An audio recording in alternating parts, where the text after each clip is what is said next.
am an independent midwife at Mommy Bear Women and Baby Clinic. So today I'll be speaking to you about the stages of labor and the birthing of your baby. Yes, you heard that right, stages of labor. So labor in real life is not like it's portrayed in our movies, that my water breaks, we rush to hospital and boom, baby is here. It's a process that can take anything between 12 to 18 hours or a little bit more than that if it's a first time mommy. So it can take up to 24 hours. So what happens during labor? The first thing is, this is my uterus. So your uterus, this is where baby was being seated. Now I want us to focus on this part of the uterus, which is the cervical opening. So with the cervical opening, as your body prepares for labor in the last few weeks of birth, this cervical length starts to get short, right? So it starts getting short in preparation. Once it's short and baby says, "Mommy, I want to meet you," and then baby starts pressing on the cervix. This is your cervix. Your cervix is closed, right? So when baby starts pressing on your cervix and it starts opening up, that's when we say you're in labor. What is pushing baby down? Your uterus. So your uterus contracts, it's a ball of muscle, and it sort of squeezes baby and pushes baby out of your body, right? So when you're speaking about centimeters, firstly, your healthcare provider is going to measure the length of your cervix. Is it getting short? After that, they measure the opening of your cervix. Is your cervix opening up? And is it starting to get thin? Because before it starts opening up, it is really thick.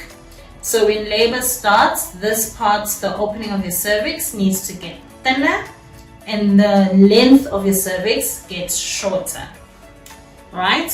So now we speak about centimeters. I like to use my measuring cups to measure your centimeters. So before labor starts, your cervix is closed, it's not dilated. Then labor starts. You need to dilate through the different stages until it's 10 centimeters. That is your cervix. It's not a vagina that becomes 10 centimeters, but it's your cervix that opens to 10 centimeters and allows for baby's head to come through. So we differentiate labor into different phases. So in phase 1, we also get the first stage of labor, which is your latent phase. Your latent phase, your cervix is from 0 up until 4 centimeters. During that time, you feel mild contractions, a bit of back pain, a bit of aches. During that time, you can still sleep if you're fast asleep. You can still cook, drive, go shopping, and life goes on. Use that time to start breathing properly. Focus on your breathing. Ground yourself and make sure that your bags are in the bag and you're getting ready to prep and go to where you're going to give birth. Second stage, we're looking at active labor. So active labor is from 5 centimeters. Remember we said we went from 0 and then we opened up all the way to about 4 centimeters. That was latent phase. Active phase, you add 5 centimeters. So when you're looking at 5 centimeters, your contraction starts becoming stronger. You start noticing them. Your contraction starts lasting for more than 30 seconds. Now at this time, that's when you start feeling that, oops, now I think I'm in labor, I need to go. Something's not okay, I'm about to meet my baby. So that you are in active labor.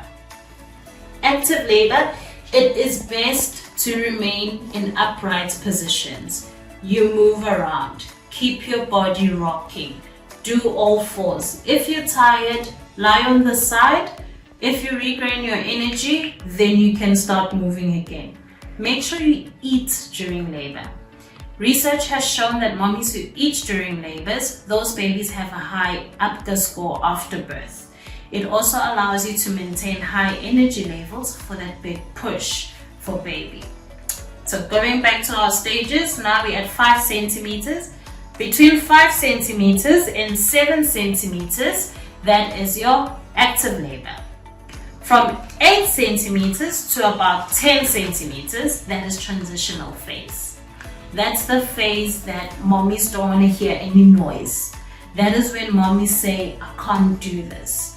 That's the part that her birthing companion, people who are there in her laboring room, her doula, her midwife, the doctor, needs to encourage her. That's when she needs to be reminded that she's great, because that's when the pain is most intense. The contractions by then, which is on the surges, they last for about 1.5 minutes and more plus. And then they last longer, they are way stronger because those are the pushing contractions. Once mommy gets to 10 centimeters, she starts feeling an urge to push. But how does the urge to push feel like? Good question, right? How will I know now I need to push? You're literally gonna feel like you need to do number 2. But this number 2 is very intense and it feels like you're constipated. Please don't rush to the toilet and sit down and do number 2. Speak to your healthcare provider. Tell them, I feel like I need to poop. Your health provider will know it's time for you to push baby. Right? Then now we're going into phase 2.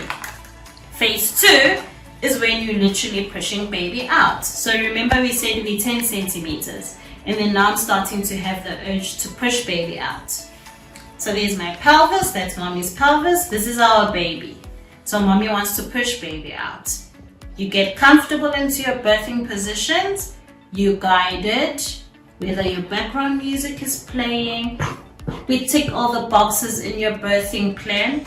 And then you gently breathe. And with each contraction and each wave, you work with your body. If you don't have an intense contraction, don't push because you're working against your body. But you feel a contraction, that's when you push with your body. So you gently push baby and baby's head is born. Once baby's head is born, your healthcare provider will tell you, mommy, please don't push. But at that time, your body is telling you to push for dear life. How can you suppress the urge? Try to pant during that time. It will slow your body down. Reason we tell you not to push, your healthcare provider needs to check for the cord around baby's neck. If there's a cord around baby's neck, we can flip it, we're happy. If it's around the neck twice, then we need to cut the cord there. But if there's no cord, then they will tell you, mommy, yes, you can continue pushing. And then you continue birthing your baby. There's my baby. We birth baby. After birthing baby, baby's placed skin to skin. Are we done? Not yet. Right?